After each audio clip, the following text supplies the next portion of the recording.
Saudara-saudari yang terkasih, kita jumpa lagi dalam Pelita Hati di Yohanean Channel hari ini, Senin 9 Juni 2025, hari biasa dalam Pekan Biasa yang ke-10, bertepatan dengan peringatan wajib Santa Perawan Maria Bunda Gereja.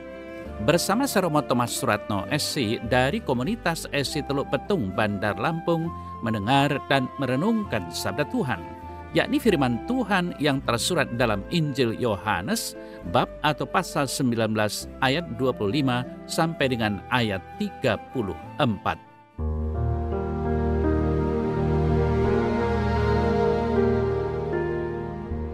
Di dekat salib Yesus berdiri ibunya dan saudara ibunya Maria, istri Kleopas, dan Maria Magdalena. Ketika Yesus melihat ibunya dan murid yang dikasihinya di sampingnya, berkatalah ia kepada ibunya, "Ibu, inilah anakmu." Kemudian katanya kepada muridnya, "Inilah ibumu." Dan sejak saat itu, murid itu menerima dia di dalam rumahnya. Sesudah itu, karena Yesus tahu bahwa segala sesuatu telah selesai, berkatalah ia, supaya genaplah yang ada tertulis dalam kitab suci, "Aku haus." Di situ ada suatu bejana penuh anggur asam. Maka mereka mencucukkan bunga karang yang telah dicelupkan dalam anggur asam pada sebatang hisop, lalu mengunjukkannya ke mulut Yesus. Sesudah Yesus meminum anggur asam itu, berkatalah ia, "Sudah selesai." Lalu ia menundukkan kepalanya dan menyerahkan nyawanya. Karena hari itu hari persiapan, dan supaya pada hari Sabat mayat-mayat itu tidak tinggal tergantung pada kayu salib, sebab Sabat itu adalah hari yang besar. Maka datanglah orang-orang Yahudi kepada Pilatus dan meminta kepadanya supaya kaki orang-orang itu dipatahkan dan mayat-mayatnya diturunkan. Maka datanglah prajurit-prajurit lalu mematahkan kaki orang yang pertama dan kaki orang yang lain yang disalibkan bersama-sama dengan Yesus. Tetapi ketika mereka sampai kepada Yesus dan melihat bahwa ia telah mati, mereka tidak mematahkan kakinya. Tetapi seorang dari antara prajurit itu menikam lambungnya dengan tombak, dan segera mengalir keluar darah dan air.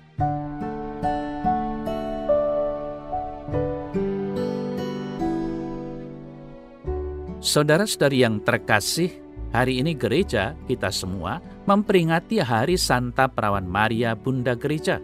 Kita pantas berterima kasih dan bersyukur karena dalam kesatuannya dengan Kristus, Bunda Maria terus saja mendukung karya keselamatan Kristus di dunia ini dengan doa-doa syafaatnya. Maka dari itu, mari hari ini kita merenungkan kembali semua pengalaman rohani yang dilakukan oleh Bunda Maria sebagai Bunda Kristus yang sungguh menakjubkan.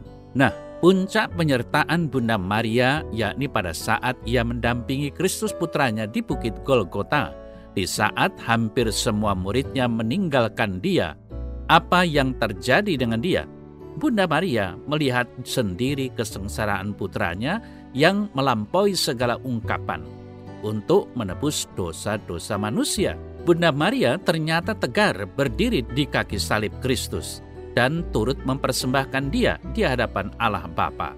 Betapa Maria secara total ia memasrahkan dirinya kepada Tuhan tanpa syarat, mempersembahkan segala kehendak dan pemahamannya kepada Tuhan. Saudara-saudari yang terkasih, Bunda Maria selama ini ia menjadi ibu Kristus di dunia ini. Tak ada satupun pemberontakan dalam hidupnya, apalagi menolak rencana Tuhan. Di kayu salib, Yesus telah memberikan Bunda Maria menjadi ibu kita semua. Dan memang Bunda Maria patut menjadi ibu rohani bagi kita, yang mau menolong dan mendampingi kita dengan doa-doanya kepada putranya, Tuhan Yesus Kristus. Saudara-saudari yang terkasih, suatu ungkapan yang familiar bagi kita tentang ibu adalah surga di telapak kaki ibu. Ungkapan yang memiliki pesan yang luar biasa, yakni betapa mulianya peran seorang ibu dalam kehidupan setiap manusia. Pastilah setiap orang memiliki ibu yang terlibat dalam sejarah hidup anaknya. Sedari kandungan, ibu telah memainkan peran dalam mengandung dan melahirkan anaknya. Segala sesuatu yang baik diusahakan oleh ibu. Nah, Dalam warta Injil hari ini, kita mendengar seorang ibu yang luar biasa berperan dalam kehidupan anaknya. Ibu itu tidak lain adalah Bunda Maria. Saudara-saudari yang terkasih, kalau hari ini kita memperingati Santa Perawan Maria sebagai Bunda Gereja, hal ini mengingatkan kita akan betapa besarnya peran Bunda Maria dalam sejarah penyelamatan umat manusia. Bunda Maria telah memberi teladan bagi umat beriman. Keikutsertaannya dalam sejarah penyelamatan membuat Maria menanggung segala perkara dan peristiwa yang sungguh menyakitkan hatinya. Puncak dari penderitaannya yaitu ketika ia melihat kematian putranya Yesus Kristus disalib. Saudara-saudari yang terkasih, penderitaan hidup dari Maria sebenarnya dapat kita bandingkan dengan kesengsaraan hidup kita masing-masing. Seringkali kita berjumpa dengan masalah-masalah hidup yang sangat berat.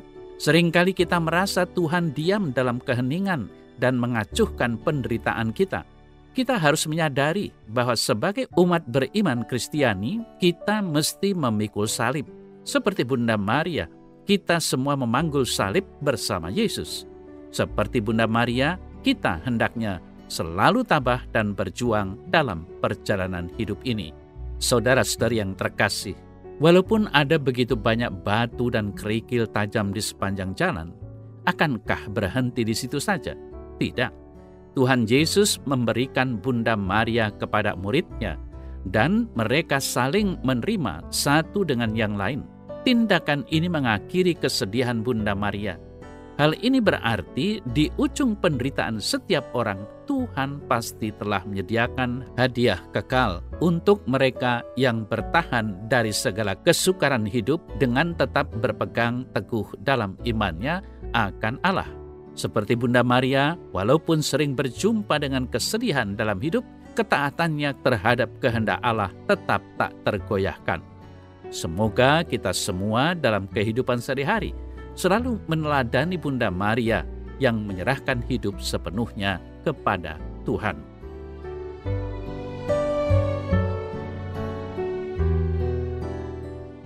Dalam nama Bapa dan Putra dan Roh Kudus. Amin.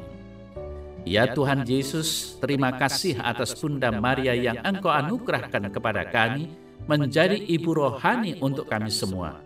Bukalah hati kami ya Tuhan, sehingga kami selalu bersemangat untuk meneladani Bunda Maria, untuk selalu taat kepadamu dan selalu peduli akan kebutuhan sesama kami, serta siap untuk selalu melayani dalam doa dan karya kasih Tuhan. Amin. Semoga Allah yang Maha Kuasa memberkati saudara dalam nama Bapa dan Putra dan Roh Kudus. Amin.